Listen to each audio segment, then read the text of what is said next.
Welcome back, ladies and gentlemen, and we're delighted also to be joined over the phone by Mr. Ahmed, the tourism expert, who will tell us more about tourism in Egypt and about hieroglyphics also. Good afternoon, sir. Good afternoon to you and all the audience. Thank you very much for having me. Thank you for joining us, sir.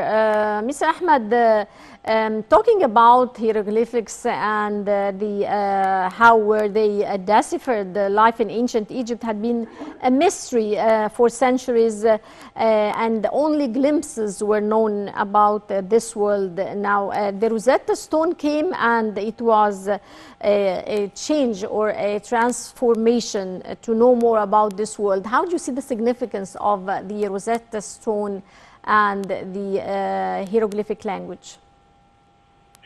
Well, first of all, the hieroglyphics is a kind of writing. The language, it's called the ancient Egyptian language, or they would call it Ra-en Kemet.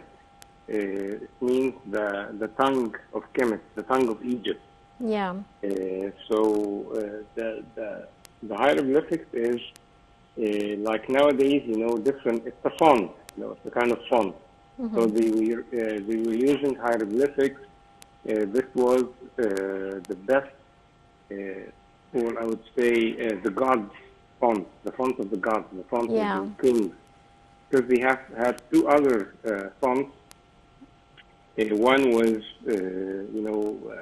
for the locals, for everyday use, and the other one was used just, for the officials, like letters and official statements and things like that, which is what we are calling now hieratic and demotic fonts, or kinds of writing.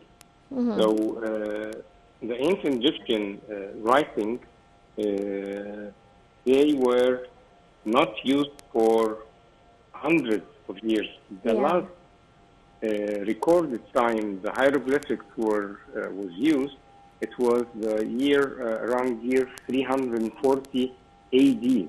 Mm-hmm. And then until 1800 or 1810, we have like 1600 years that this language was not used. This kind of writing was not used. So nobody in the world knew what does all these symbols mean, because nobody knew.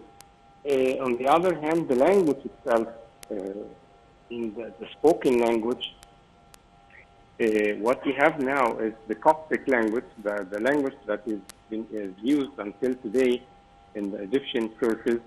This is, it is,